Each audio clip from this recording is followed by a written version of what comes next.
आरंभ में परमेश्वर ने संपूर्ण सृष्टि की रचना की। उन्होंने आकाश और पृथ्वी और उसमें जो कुछ है उसे रचा। जब हम देखते हैं कि परमेश्वर ने क्या क्या रचा है तो हम आश्चर्यचकित रह जाते हैं। जो कुछ परमेश्वर ने रचा वह सब अच्छा था। हर वस्तु उनकी महानता और भलाई और सामर्थ्य को प्रकट करती है। परमेश्वर ने विभिन्न प्रकार के पेड़ पौधे, जंतु और पशु पक्षी बनाए।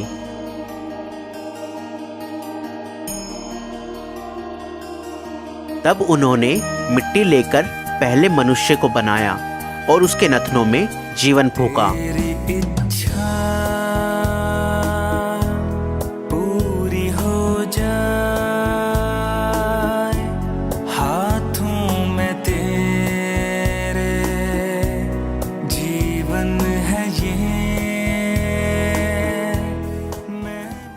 पहला मनुष्य आदम कहलाया।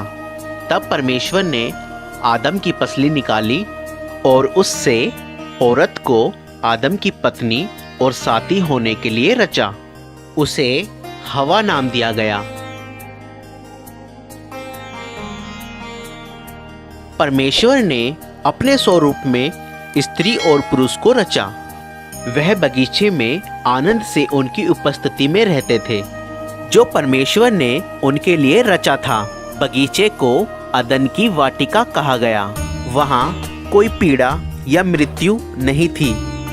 परमेश्वर ने आदम से कहा, तुम हर एक पेड़ का फल खा सकते हो, केवल एक को छोड़कर। अगर उसका फल खाओगे तो तुम निश्चय ही मर जाओगे। परंतु शैतान, जो दुष्ट आत्माओं का प्रधान है, उसने हवा को परीक्षा में डालने की कोशिश की और फिर हवा ने वह फल तोड़ा और कुछ खाया और उसने अपने पति को भी खिलाया। उसी क्षण उनका संबंध परमेश्वर से टूट गया, क्योंकि परमेश्वर पवित्र है और उनकी आज्ञा तोड़ने वाले उनकी उपस्थिति में नहीं रह सकते। परमेश्वर ने आदम और हवा को अदन की वाटिका से बाहर कर दिया। उन्होंने परमेश्वर की आज्ञा को नहीं माना, इसलिए उनको लज्जित होना पड़ा। उसके परिणाम स्वरूप आदम, हवा और उनका सारा वंश दुख और मृत्यु के भागीदार हुए। पर परमेश्वर बहुत दयालु हैं। उन्होंने मनुष्य से प्रेम करना नहीं छोड़ा। उन्होंने मनुष्य को अपनी संगति में लाने का रास्ता पहले से ही तैयार कर लिया था। पवित्र शास्त्र में परमेश्वर ने अपनी इस योजना को प्रकट किया, जिसके द्वारा वह मनुष्य को उस दंड से जिसके वह लायक हैं बचाएंगे और उनके पाप और लज्जा को दूर करके अपनी संगति में वापस लाएंगे। भविष्यवक्ता अब्राहम पर उन्होंने अपनी इस योजना का एक भाग प्रकट किया। अब्राहम ने परमेश्वर पर विश्वास किया और उनका आदर किया। परमेश्वर ने उसको आशीष देने की प्रतिज्ञा की और कहा कि उसके द्वारा वो सब राष्ट्रीय के लोगों को आशीष देंगे। परमेश्वर ने उससे प्रतिज्ञा की कि वह उसके वंश को सागर तट की रेत के कणों और आकाश के तारों के समान कर देंगे। अब्राहम ने परमेश्वर पर विश्वास किया और परमेश्वर ने उसे इस विश्वास के कारण धर्मी ठहराया और लोगों ने उसे परमेश्वर का मित्र माना। एक दिन परमेश्वर ने अब्राहम की परीक्षा ली कि वह परमेश्वर पर विश्वास करता है कि नहीं और उनकी आज्ञाओं को मानता है कि नहीं।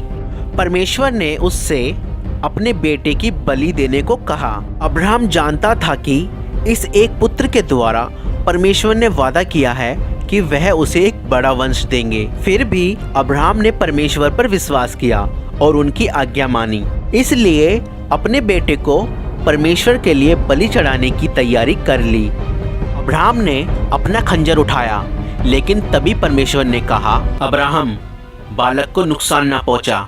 मैं जानता हूँ तू मेरा भय मानता है और मेरी आज्ञाओं को मानने के लिए तैयार है। तब अब्राहम ने अपने पास एक मेंढा देखा जो अपने सींगों से झाड़ियों में फंसा हुआ था।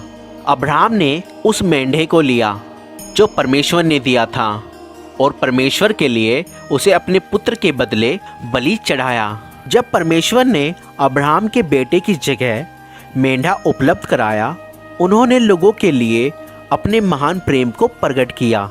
उनका प्रेम उस अच्छे पिता के प्रेम जैसा है जो अपने पुत्र से प्रेम रखता है। इस घटना के द्वारा परमेश्वर ने ये प्रकट किया वह मनुष्यों के बदले एक बलि उपलब्ध कराएंगे।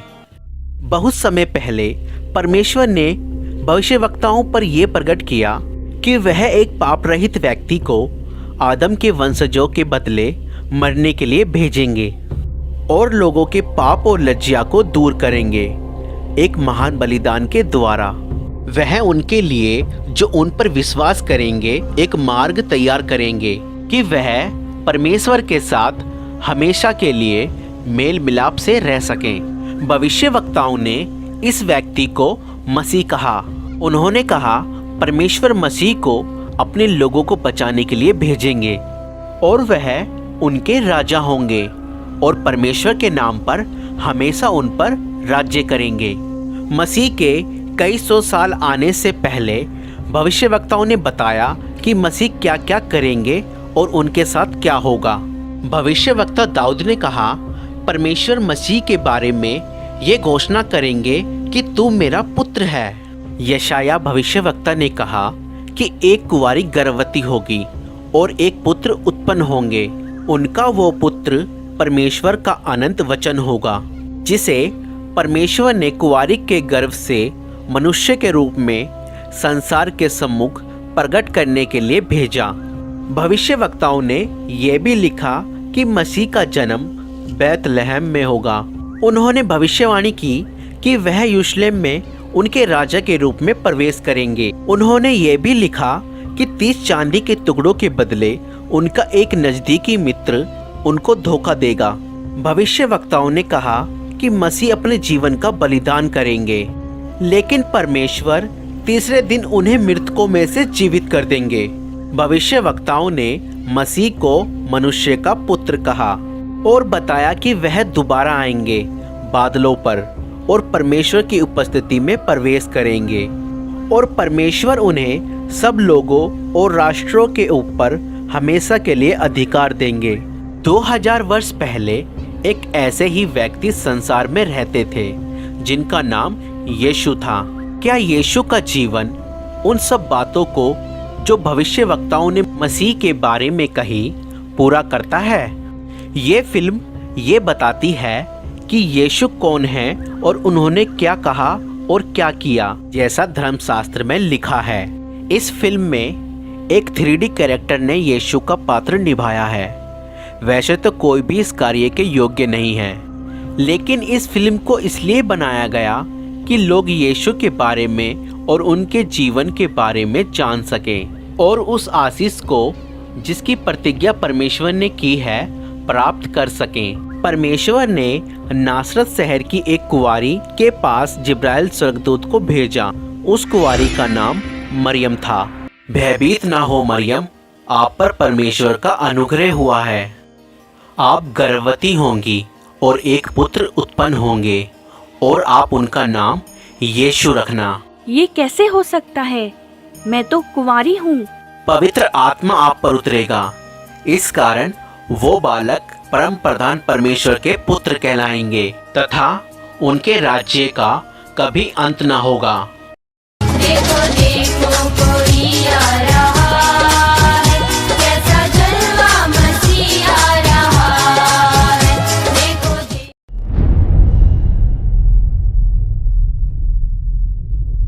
तो दोस्तों, अगर आपको ये वीडियो पसंद आई तो इस वीडियो को लाइक करें और अगर हमारे चैनल पर नए हैं तो हमारे चैनल को सब्सक्राइब करें। Thank you.